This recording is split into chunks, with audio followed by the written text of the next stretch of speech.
오늘은 마태복음 5장 15절에서 16절의 말씀을 가지고 너희 빛을 비추어라 이와 같은 주제로 은혜를 나누고자 합니다. 옛날에 시골에 살 때 보면은 전기불이 아직 들어오지 않을 때인데 등에다가 바로 석유를 넣어서 심지를 연결하여 등불을 켜서 사용했는데 그 등을 우리는 남포등이라고 불렀던 기억이 납니다. 아마 시골에서 사셨던 여기 연세 많으신 분들은 다 아실 거예요. 그렇죠? 근데 요즘 세대는 잘 모르겠죠. 그런데 그 등불을 현관 높은 기둥에다가 못을 박고 그곳에 걸어두면 앞마당과 대문까지 제법 환하게 비춰줍니다. 그러면 그 등불이 비추이는 빛으로 사람들이 들고 나는 출입을 알 수 있고, 그리고 어두운 가축 우릿간도 멀리서나마 비추임으로 도둑도 예방할 수가 있었습니다. 나아가 사람들의 어두운 밤길도 비춰줌으로 무사히 통행할 수가 있었던 것입니다. 지금은 그때와는 비교도 안 되게 밝은 전기불이 들어와서 그야말로 작은 개미 한 마리라도 구별할 수 있도록 그렇게 편하고 환한 생활을 할 수 있게 되었지만 세상이 너무 요란해서 그런지 희미한 등불을 켜놓고 살 때가 가끔은 그리워질 때가 있습니다. 오늘 성경에도 보면 등불을 켜서 말 아래에 두지 말고 등경 위에 두나니 이러므로 집안 모든 사람에게 비치는데 이같이 너희도 너희 빛이 사람 앞에 비치게 하여 그들로 너희 착한 행실을 보고 하늘에 계신 너희 아버지께 영광을 돌리게 하라고 말씀하고 있습니다. 그렇습니다. 등불의 사명은 어두운 곳을 구석구석 비추어서 환하게 밝혀주는 것입니다. 그래서 낮은 곳에 숨겨두지 아니하고 잘 보이는 높은 곳에 걸어둡니다. 마찬가지로 주님은 성도들에게 세상을 비추는 빛이라고 말씀하고 있습니다. 그렇다면 어떤 빛을 우리가 비추어야 할까요? 첫째로 선한 빛을 비추어야 합니다. 히브리서 13장 16절에 보면 이렇게 말씀합니다. 오직 선을 행함과 서로 나누어 주기를 잊지 말라. 하나님은 이 같은 제사를 기뻐하시느니라 이렇게 말씀하고 있습니다. 마가복음 10장 17절 이하에 보면 예수께서 유대 온 지경을 돌아다니시면서 복음을 전하시는데 어떤 청년 하나가 주님 앞에 막 달려오더니 무릎을 꿇고 그리고 앉아서 이렇게 묻는 것입니다. 선한 선생님이여, 내가 무엇을 하여야 영생을 얻으리까? 그러자 주님께서 말씀하시기를 내가 어찌하여 나를 선하다 일컫느냐? 하나님 한 분밖에는 선한 이가 없느니라 이렇게 말씀을 하십니다. 그리고 곧 이어서 그 청년에게 이렇게 말씀을 합니다. 내가 계명을 안 하니 살인하지 말라, 간음하지 말라, 도적질하지 말라, 거짓 증거하지 말라, 속여 빼앗지 말라, 내 부모를 공경하라 하였는데 너는 과연 이 모든 것을 지켜 행하였느냐 하고 이렇게 물으시자 그 청년이 그렇게 대답합니다. 네, 어려서부터 저는 이 모든 것을 다 지키었나이다. 그러자 주님이 청년에게 그래, 네 말대로 내가 다 지키었다고 하는데 내가 볼 때는 아직도 부족한 것이 있구나. 가서 내게 있는 것을 다 팔아서 가난한 자들에게 나누어 주고 나를 쫓아라. 그리하면 내게 하늘의 보화가 있으리라. 이렇게 말씀을 합니다. 여러분, 이 대화를 들으면서 여러분은 어떤 생각이 드십니까? 예수님이 청년에게 요구하신 것은 하나님 사랑도 마찬가지지만 이웃 간의 사랑도 그 진실된 마음과 아울러서 실천하는 신앙이라고 요구하고 있는 것입니다. 그런데 주님이 보시기에 이 청년은 물질을 꼭 끌어안고 이웃사랑을 실천하는데 사용하지 않고 그저 말로만 계명을 지켰던 것입니다. 그 청년의 마음을 너무나도 잘 아셨던 주님께서는 말보다는 실천하는 사랑을 요구하셨고 자신이 소유한 물질이 너무 아까워서 그 청년은 주님의 말씀을 뒤로 한 채 세상으로 갈 수밖에 없었다는 것입니다. 왜 예수 믿는 성도가 선해야 하고 선행을 베풀어야 할까요? 주님의 말씀처럼 하나님은 선하신 분이기 때문에 적어도 우리가 그분의 자녀라고 한다면, 그분을 믿는 하나님의 백성이라고 한다면 우리의 모든 삶의 모습 속에서 선한 행위가 보여져야 하는 것입니다. 할렐루야. 연세대 명예교수였던 고 김동길 교수는 살아생전에 이런 얘기를 했습니다. 세상에서 가장 훌륭한 예술 작품은 인간의 얼굴이다. 그 사람의 얼굴 속에 모든 것이 다 들어있다. 그리고 인간은 선하게 살아야 한다. 그렇지 못하면 나이가 들수록 쪼그라든다.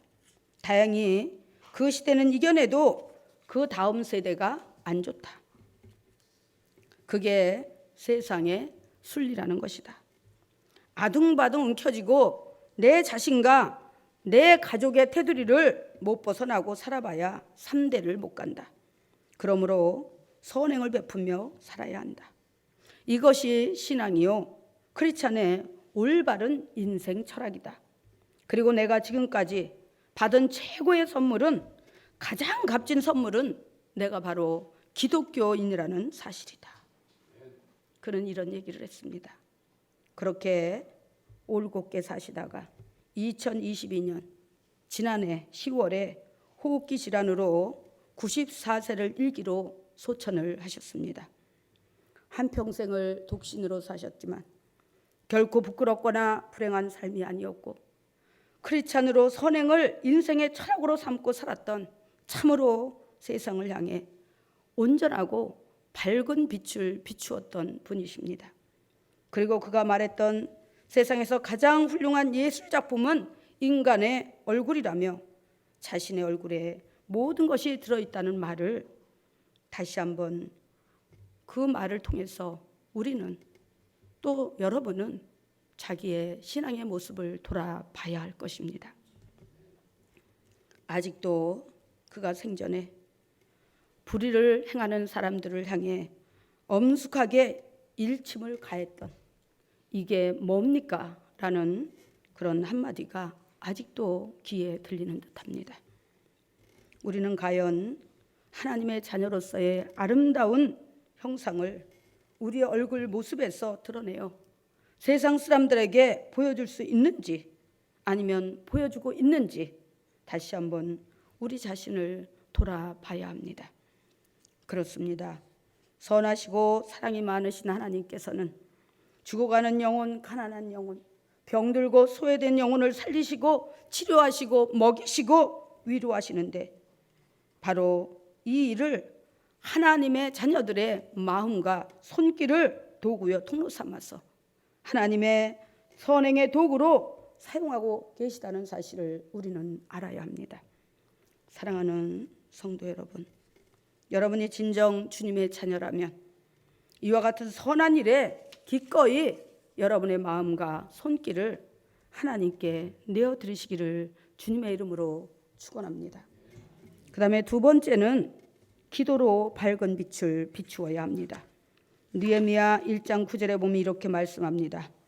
만일 내게로 돌아와 내 계명을 지켜 행하면 너희 쫓긴 자가 하늘 끝에 있을지라도 내가 거기서부터 그들을 모아 내 이름을 두려고 택한 곳에 돌아오게 하리라 하신 말씀을 이제 청하건대 기억하옵소서. 느헤미야는 성도로서 바벨론 포로로 끌려가서 생활하던 중 바사 왕궁에 발탁되어 아닥사스다 왕 치하에서 술관원으로 임명되어 정치계에 입문을 하게 됩니다. 창세기도 보면 아시겠지만 왕의 면전에서 술관원으로 왕을 수행한다는 것은 결코 쉬운 일이 아닙니다. 술관원이라고 하면 장관급 직급이고 신뢰도를 따진다면 최고의 신임을 얻어야 합니다. 왜냐하면 역대 왕들 중에도 술관원이 종종 술에다 독을 타서 왕을 죽이는 경우가 많이 있었기 때문입니다. 창세기에도 보면 요셉이 억울하게 누명을 쓰고 왕의 신하들이 갇혀있는 감옥에 갇혀있을 때 만났던 사람 중에 바로 떡장관과 술장관이 있었습니다. 그들은 왕을 죽이려 했다는 억울한 누명을 쓰고 감옥에 들어온 자들이었습니다. 후일에 떡장가는 죄가 인정되어 처형당하고 술장가는 무죄가 인정되어서 왕궁의 술장관으로 다시 복귀하는데, 이와 같이 전적으로 왕의 신임을 얻지 못하면 절대로 술관원이라는 직책을 얻을 수가 없는 것입니다. 그런데 느헤미야는 자국민도 아니고 멀리 이스라엘에서 포로로 잡혀온 그런 사람인데 어떻게 그렇게 왕의 신뢰를 얻어 왕의 술장관의 직책을 수행할 수가 있었을까요? 그 이유를 느헤미야 1장 11절에서는 이렇게 기록하고 있습니다. 주여 구하오니 귀를 기울이사 종의 기도와 주의 이름을 경외하기를 기뻐하는 종들의 기도를 들으시고 오늘 종이 형통하여 이 사람들 앞에서 은혜를 입게 하옵소서 하였나니 그때 내가 왕의 술장관이 되었느니라. 이렇게 말씀합니다. 할렐루야. 하나님은 우리가 어디에 있든 무엇을 하든 하나님을 경외하기를 기뻐할 때, 할렐루야, 하나님은 우리를 높여주시고 세워주신다는 것입니다. 우리가 밖에서는 철저히 세상 사람이 되고 교회 안에서는 크리스찬이 되어서 이렇게 정말 양면적인 이런 생활을 할 때 하나님은 결코 기뻐하지 않는다는 것입니다. 우리가 교회에서도 크리스찬이라면 밖에 나가서는 더더욱 크리스찬으로 보여져야 하는 것입니다. 왜냐하면 우리를 통해서 하나님은 그리스도의 복음의 빛을 비추고 생명의 빛을 비추기를 원하시기 때문인 것입니다. 이 세상에서 가장 선한 그런 빛이 무엇일까요? 바로 생명의 빛을 비추는 것입니다. 그런데 그 빛을 비추기 위해서는 우리가 우리 눈에 보이지 않는 어둠의 권세와 싸워야 되는데, 그러려면 우리가 그 어둠의 권세와 레벨이 같아야 된다는 거예요. 그런데 우리가 육으로는 도저히 영을 당할 수가 없습니다. 그래서 하나님은 우리에게 기도하게 하시는 거예요. 바로 흑암의 권세, 어둠의 그 사탄 악한 마귀와 레벨이 같아서 우리가 믿음의 눈으로 그들을 대적하고 하나님의 말씀의 검으로 그들을 공격할 때 우리가 능히 승리할 수 있기 때문에 우리는 반드시 기도해야 하는 것입니다. 할렐루야. 우리는 기도하라고 하면 이래서 못해요, 저래서 못해요. 기도하지 않습니다. 더군다나 옛날에 어른들은 정말 믿음이 신실해서 고개를 3개를 넘고 4개를 넘어도 십리길을 걸어서도 하나님 성전에 가서 새벽 기도를 드리고, 할렐루야, 철야 기도를 드리고 그랬습니다. 그런데 우리 모두는 엎으러지면 코달 때 이 교회가 있어요. 조금 멀다 해도 그래도 지금은 교통이 그렇죠, 엄청 발전했기 때문에 정말 20-30분이면 우리 교회 다 달려올 수 있는 거리에 삽니다. 그런데도 와서 기도하지 않아요. 기도하지 않아요. 그런데 이 느헤미야는 기도의 사람이었습니다. 더군다나 이스라엘이 완전히 패망해서 포로로다가 바벨론에 끌려갔음에도 불구하고 그곳에서도 이 느헤미야는 기도를 멈추지 않았습니다. 더군다나 평신도는 직분자가 아니에요. 그냥 성도예요. 응? 그런데 느헤미야는 그 기도의 사명을 가지고 하나님 앞에 기도했다는 것입니다. 바로 예루살렘 조국을 향해서 자신이 속해 있는 바사 왕국을 위하여, 그리고 자신이 믿음의 사람으로서 올바른 행실로 믿지 않는 세상 왕국인 바사 왕국의 무사람들에게 본이 되어 하나님의 영광을 드러낼 수 있기를 간절히 원하며 기도했던 것입니다. 그러자 하나님께서 그를 높여 바사 왕궁의 왕의 술관원으로 높여 주었던 것입니다. 이에 느헤미야는 기도에 합당한 사람이 되어서 비록 바사 왕궁의 술관원으로 있지만은 같이 술 먹고 캐스라스라 하는 것이 아니라, 흥청거리고 함부로 행동하는 것이 아니라 철저하게 자기 자신의 말과 행동을 통제하고 절제하며 하나님의 자녀로서의 품위와 인격을 갖추고 성실하고 정직하게 살았던 것입니다. 그런 그를 바사 왕궁의 관리들이 존경하고 따랐고 아삭사스다 왕도 철저하게 믿고 신뢰함으로 느헤미야는 우상을 섬기는 이방 나라에서 기도로 빛을 비추며 하나님의 영광을 드러내고 있었던 것입니다. 그러던 어느 날 자신의 모국인 예루살렘이 파괴되고 무너지고 능욕과 환난을 당하고 있다는 사실을 접하게 됩니다. 그는 수일 동안 울며 금식하며 하나님 앞에 기도합니다.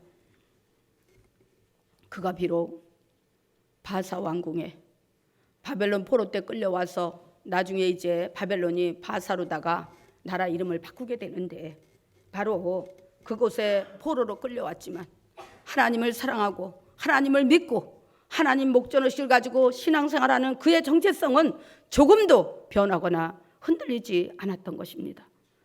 그런데 자신의 모국인 예루살렘 성, 다시 말해서 하나님의 전이 파괴되고 무너지고 능력과 환난을 당하고 있다는 소식을 접하게 되자 그는 가슴을 치고 수일 동안 울며 애통하며 그렇게 하나님 앞에 기도를 했던 것입니다. 날로 수척해져가는 그를 발견한 아닥사스다 왕이 그 이유를 묻게 되는데, 그때 느헤미야는 아닥사스다 왕에게 지혜롭게 이렇게 대답합니다. 느헤미야 2장 3절에 보니까 왕께 대답하되 왕은 만세수를 하옵소서. 내 조상의 묘실이 있는 성읍이 이제까지 황폐되고 성문이 불탔사오니 내가 어찌 얼굴에 수심이 없으리까? 그러자 아닥사스다 왕이 깜짝 놀라서 그렇다면 내가 내게 무엇을 해주었으면 좋겠느냐고 묻습니다. 그때 느헤미야는 이렇게 대답을 합니다.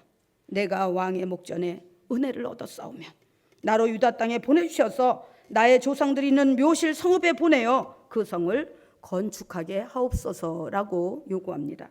그러자 왕은 느헤미야를 보면서 그 성을 건축하는 데 필요한 모든 물품을 챙겨서 함께 보냅니다.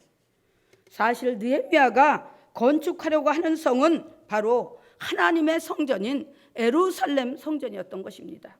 그런데 느헤미야는 사실대로 말하지 않고 하나님의 성전이라고 말하지 않고 조상들이 있는 그런 묘실이 있는 성이라고 이렇게 둘러서 대답을 합니다. 왜냐하면 예루살렘 하나님의 성전을 파괴했던 나라가 바벨론인데 그 성을 다시 복구한다면 좋아하겠습니까? 보내주겠습니까? 그러니까 하나님의 성전이라고 얘기하지 않고 자기의 조상들이 있는 묘실이라고 얘기를 하는 것입니다. 안 믿는 사람들도 자기 묘상 섬기는 거는 잘하잖아요. 그렇죠? 그러니까 이렇게 둘러대서 자기가 하나님의 성전을 재건할 수 있도록 모든 그런 필요한 물품과 시간을 그렇게 받아내는 것을 볼 수가 있습니다.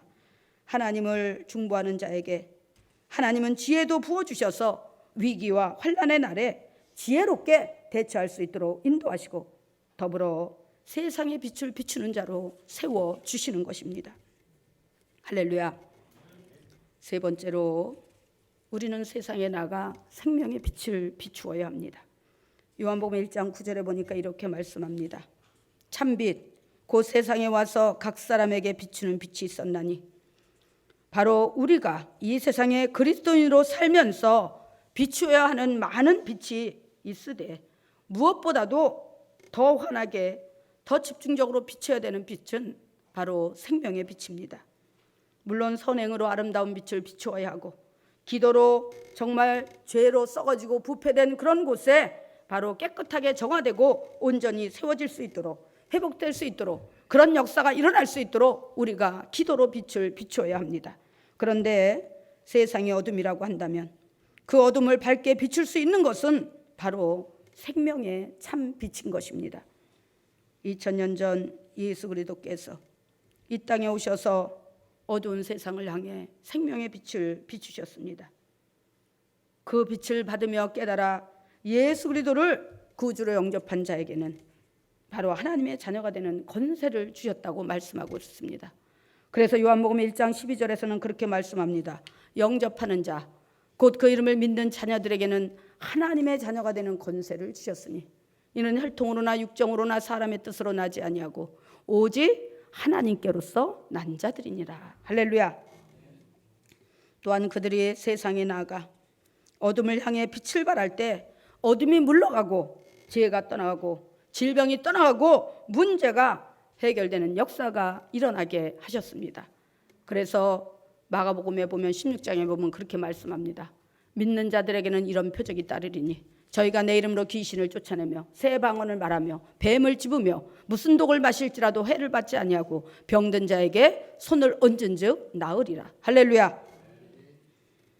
이는 세상의 모든 악을 제거하고 하나님의 자녀들에게 영원한 생명을 주시고 그 생명 안에서 영원히 평안한 복을 누리게 하기 위함인 것입니다.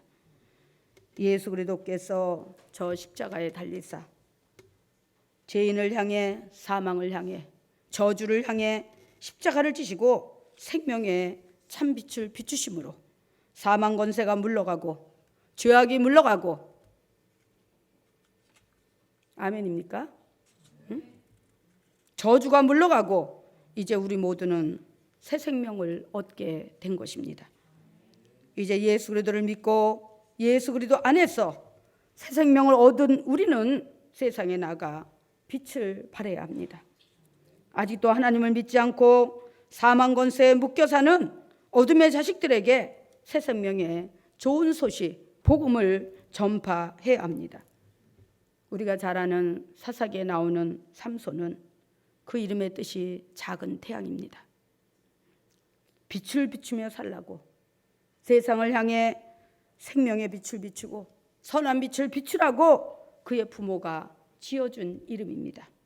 그런데 삼손은 그 이름값을 하지 못하고 방탕한 삶을 살다가 마지막 죽을 때야 그 이름값을 하게 됩니다.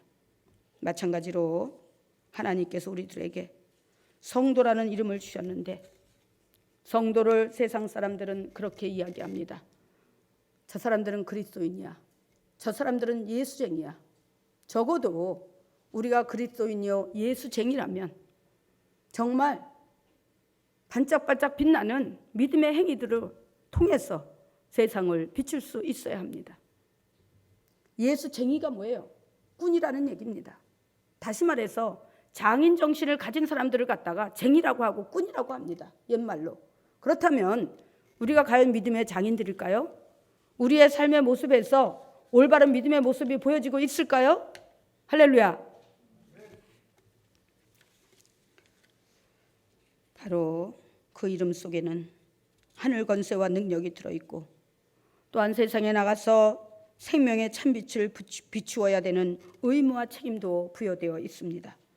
그리고 그 이름 속에는 하나님의 자녀로서 구별되고 선택되어져서 하나님과 함께 영원히 누릴 영생의 축복도 들어 있습니다. 여러분, 하나님께서는 여러분에게 바로 그 성도라는 이름 위에 여러 가지 직분과 직임을 맡겨주셨습니다. 장로, 권사, 안수집사, 지구역장, 집사, 성도 등등. 이제 이 이름값을 하기 위해 세상에 나가 생명의 복음을 전하고 참 빛을 비추어서 수많은 사람들을 주께로 인도해야 합니다. 그리스도인으로서 세상에 나가 선한 행위로 선한 빛을 비추고 교회와 주의 종과 성도들 그리고 나라와 민족을 위해 늘 깨어 중보 기도하며 기도의 빛을 비추어야 합니다. 복음과 사랑으로 전도하며 생명의 빛을 비추는 자는 하나님께서 이 땅에서뿐만 아니라 저 하늘에서도 영원히 빛날 것이라고 말씀하고 있습니다. 그러므로 다니엘 12장 3절에 보면 이렇게 말씀합니다. 지혜 있는 자는 궁창의 빛과 같이 빛날 것이요 많은 사람을 옳은 대로 돌아오게 한 자는 별과 같이 영원토록 비치리라. 할렐루야. 여러분 모두 이러한 사람들이 되어서 주님 오시는 그날까지 세상을 향해 빛을 비추는 그런 여러분들이 되시기를 주님의 이름으로 축원합니다. 기도하겠습니다.